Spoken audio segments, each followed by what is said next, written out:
Hey guys, it was good? Triple J Boxing. So we got a lot of talk now about Gervonta Tank Davis versus Shakur Stevenson because apparently Lomachenko's out of the equation now. He didn't. He stepped out of negotiations with Tank, didn't agree to the terms. I didn't really look into that, but apparently that fight's off now, and now they're saying that um, Shakur is next, according to Team Tank, Calvin Ford. Um, they're targeting Shakur next. They're sending him a contract out to him, and that fight is apparently going to happen this year. And what I think, and I'm pretty sure a lot of you think as well, that it's all bullshit. This fight's not going to happen. We all know it's not going to happen. Um, to be honest, guys, when do you ever see something like this happen in boxing? You never do.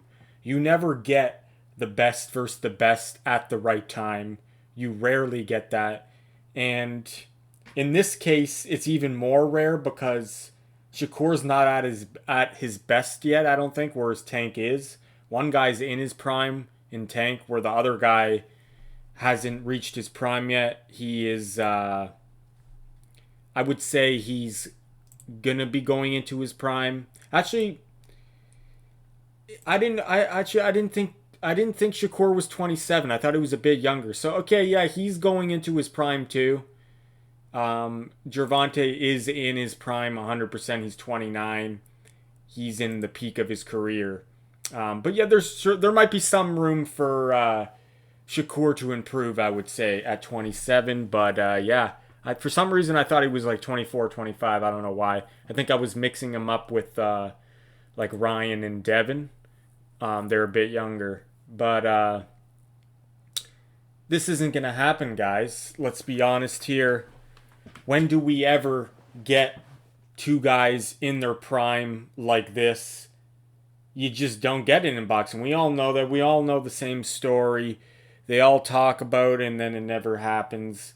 Too bad they don't have. Well, I'm sure they probably do. They have bets out there where you can bet to see if this fight will actually take place or not. Because I would put money on it's not going to take place, and it's a win-win for me. Because if it doesn't take place, I win. I win money, and if it does take place, I win because I want to see the fight. It's not happening. We all know that. I'll be shocked, severely shocked, if this fight goes through. But yeah, guys, try to think of a fight in recent memory where two guys fought at their absolute best. It's hard to actually think of two fighters. Like, what comes to mind in recent memory is, I guess you could say, Tyson Fury and Alexander Usyk, but they're actually kind of old, though. But I guess you could say that fight went through. But like I said, though, I don't even know. It's not like those guys are spring chickens. They're older guys. I guess you could technically say for heavyweights they might still be in their prime because it is a bit in heavyweight you can get a bit older. I guess you could say Wilder versus Tyson Fury, that comes to mind. And okay, I do have one big one that comes to mind, guys. And I actually think it's even more rare than the ones I mentioned, because the ones I mentioned in, like, say this fight, Shakur and Tank, they're both pretty much they're in their prime. Tyson Fury, Wilder in their prime. Tyson Fury, Usyk, you could argue if they're in their prime, but the more rare one that actually comes to mind that rarely happens in today's game, when you have a name, two big names, right, is Ryan Garcia, Tank Davis. You rarely see a fight of that caliber happening. And I think you have to definitely give credit to Ryan. Ryan's definitely the one initiating these fights because he fought Devin after. So it's obviously Ryan really pushed for the Tank fight, not Tank pushing for Ryan, in my opinion. But yeah, like Ryan was still green, I would say. And that's what I mean by it was more rare, because You had Tank, who was, I think, what was he, 27 or 28 at the time. And you had Ryan Garcia, who was 20, what was he, 23 at the time. So I feel like that's the biggest one that comes to mind. Um, but then again, you have to accept all the terms of like Tank in that situation with the rehydration clause and all that. So yeah, the only way I really see this fight happening is obviously you got isn't Al Heyman in the picture for Tank too, so he's got to approve that shit. Um, but if Tank really wants it, I feel like the fight would happen. But the thing is, Shakur will probably have to accept some pretty shitty terms. Maybe even probably even shittier than the Ryan terms. I know he has more accolades than Ryan and more like belts, but I mean like you would think that Ryan had more say in it. I could be wrong, guys. I don't know. But Ryan puts more asses in the seats. He's putting the bums in the seats, and he has a huge following, more so than Shakur did. So Ryan is generating way more money than Shakur is. So I feel like at the bargaining table, you think that'd be more powerful than having a belt or two like Shakur, right? So Shakur might have to accept pretty shitty terms, and that's really the only way the fight will probably happen is if he accepts really shitty terms. But even then, will Tank want to fight Shakur? And will Shakur want to fight him? Um, it's his words versus it's pretty much his word versus your word, right? So Shakur says he really wants to fight. And Tank will say he really wants to fight, but who knows who really wants it more, right? Or who's stopping the fight or any of that. But I don't know. If I had to pick, I would say it's really hard to say. I would say that maybe Shakur wants to fight more, but I could be wrong just because Shakur's really been talking about it lately, nonstop. He wants the top guys over and over. He's been saying it. Whereas Tank in the past has been known to like be kind of like the way Mayweather was moving him. He was criticized, but when you actually look at Tank's resume, it's actually pretty good. And I can't really argue with it. Like I used to think like that, like, oh, why is he fighting this guy? Why is he fighting this guy? And I will knock on him for not fighting Lomachenko at this point. Like back in the day, why didn't he fight Lomachenko? Mayweather steered him clear of that fight. Um, or Tank didn't want the fight. I forget what happened there, but they were supposed to fight, they didn't. But if you actually look at Tank's resume, he has an amazing resume. Actually, he's got Pedraza was undefeated at the time. You got Fonseca. Gamboa was kind of over the hill. Leah Santa Cruz only had one loss at that time. That was a good win. Knockout of the year. Mario Barrios, in hindsight, that fight was a very good opponent on his resume. Now in hindsight, after what he did, he stepped up to welterweight, and he's been winning. You know what I mean? He beat Ugas. So yeah, that in hindsight, that's a very good win. But at the time, people are criticizing it, right? But Mario Barrios was undefeated, 26-0. Isaac Cruz, another, look what he's doing now. He's champ. So yeah, Rolly Romero is just a shitty. It's not that good on his resume. But all those other guys I just mentioned, Frank Martin was undefeated, 18-0. That's a very good win. Hector Garcia undefeated at the time. Like all these guys, some of them, like I said, are maybe they got the padded records, but I mean, a lot of the guys I named there are pretty established guys that are really good. Ryan Garcia, 23-0 at the time. And I know this is my only knock, guys, on Tank. Everything about Tank, he's spectacular, guys. His knockouts are beautiful. The left uppercut is something to watch. It's just beautiful. the guy is a beast, no question. But the only issue I have with him was the rehydration clause that he put on Ryan, and I think he put it on. Did he put it on Barrios too? He put it on someone else too or something. That's my only issue. Is the rehydration clause? I think that was cowardly. But if you take that out of the equation, the guy, I have nothing. I have nothing to really say that bad about him at all. To be honest, in the ring, he is. He's pretty. He's a beast. He's a beast, and he has. I think he has way more dog in him than Shakur does. But we will find out if they fight. Hopefully, they fight. But yeah, guys.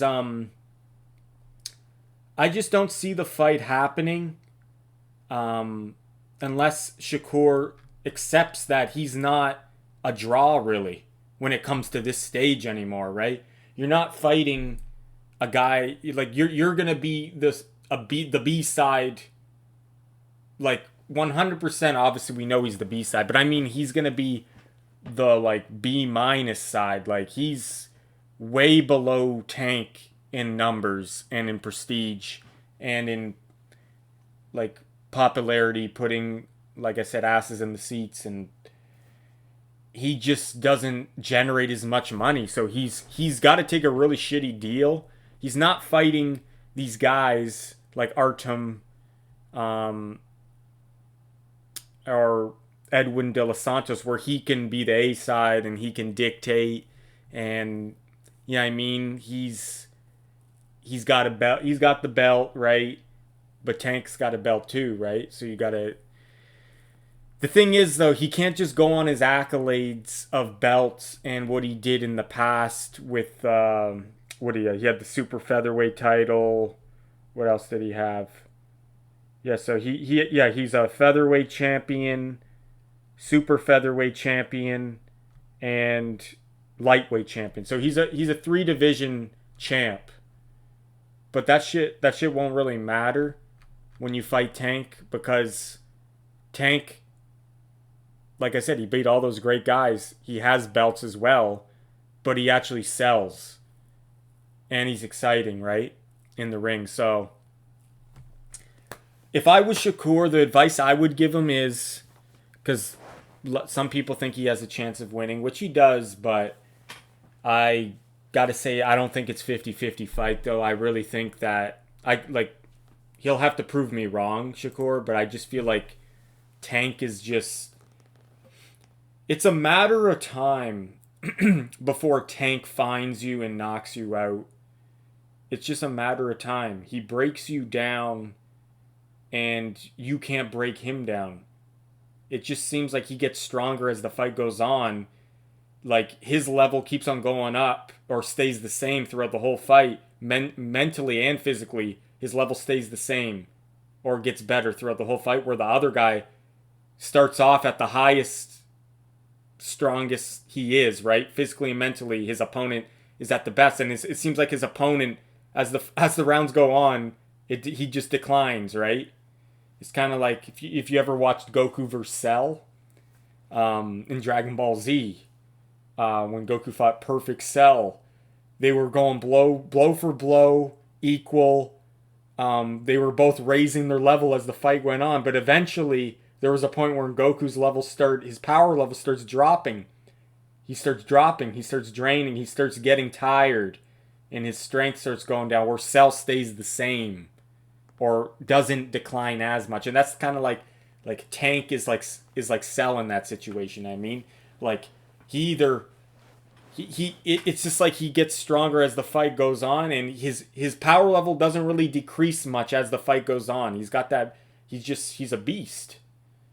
And the other guy starts, like, the pressure starts getting to him, and the energy output, they can't maintain it, and they start getting broken down by Tank. And that's what I see happening, just like with Frank Martin. Frank Martin doing good, win rounds, but it's just a matter of time. You stay on the ropes too long like Frank Martin did, is foolish, and look what happens. And if Shakur tries to use like some kind of shell defense, like a Philly shell, like he did in his last fight, like he tries fighting in the pocket like that, he will get knocked out. But he won't fight like that. He'll fight more like I think like he did against Edwin, where he was more wasn't he more on his bicycle that fight. I kind of forget the fight. It wasn't really a memorable fight, and I really don't want to go back and watch it to recap that. But I remember he was fighting very wary and very conservative. He was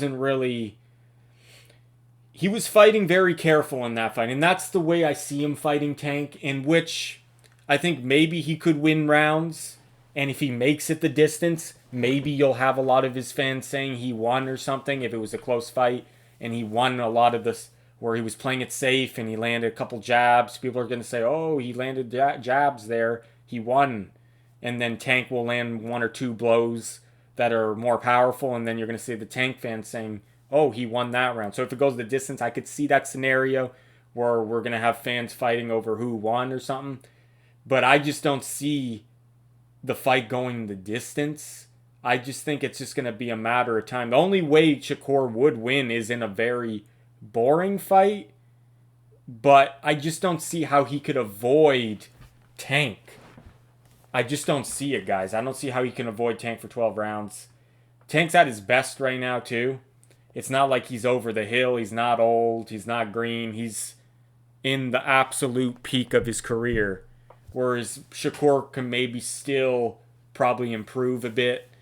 But yeah, guys, that's my thoughts on it. I feel like Shakur needs to take a shitty deal, and that's what I would tell him if I was his people. If they really believe he has a chance in winning, that's what I would tell him. You got to take all the shitty deal.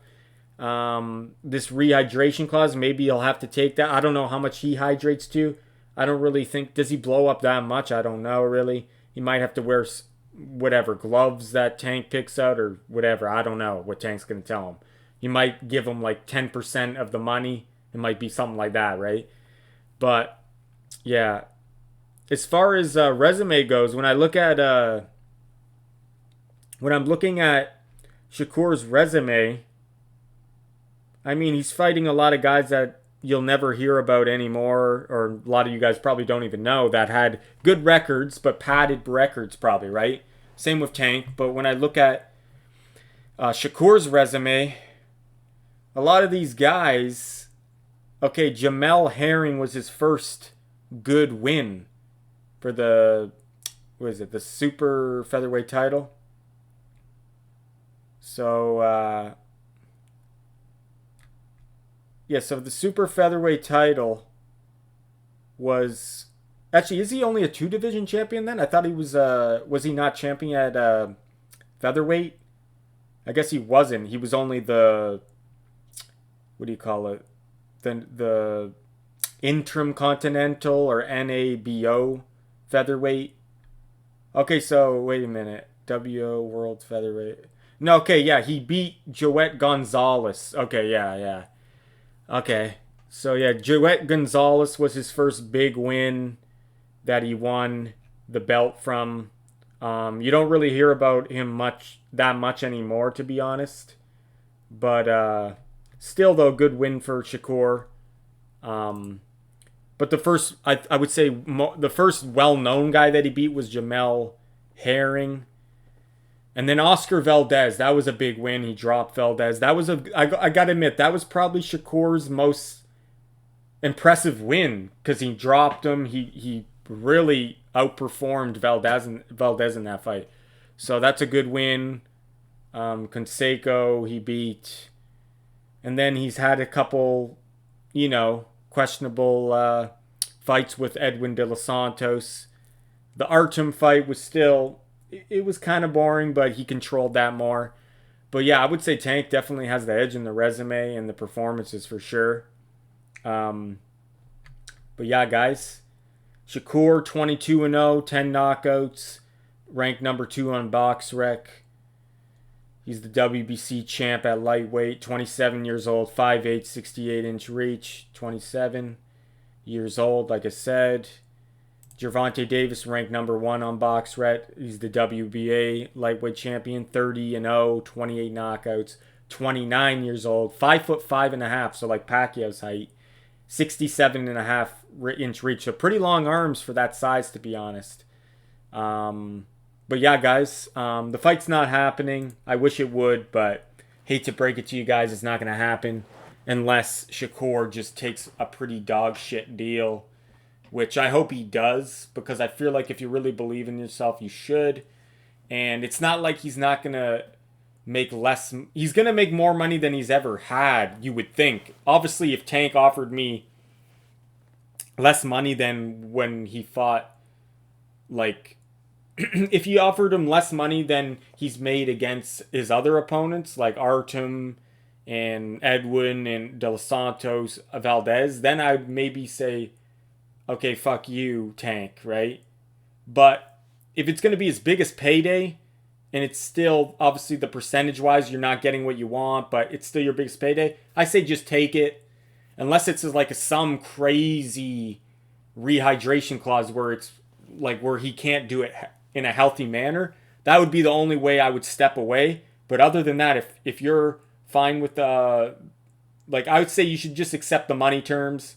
And if there is, like I said, if there's no issue with you making the weight for the rehydration, if there is something like that, and you know you're going to be healthy, then yeah, I just say just take the money deal. It might be shitty, just take it, Shakur, and prove us wrong, prove me wrong, because I got Tank winning by knockout. I just feel like Tank's just gonna he's gonna land that shot. He's gonna get him out of there, but we'll find out, guys. Some fighters like Shakur do step up their level when they fight guys like that.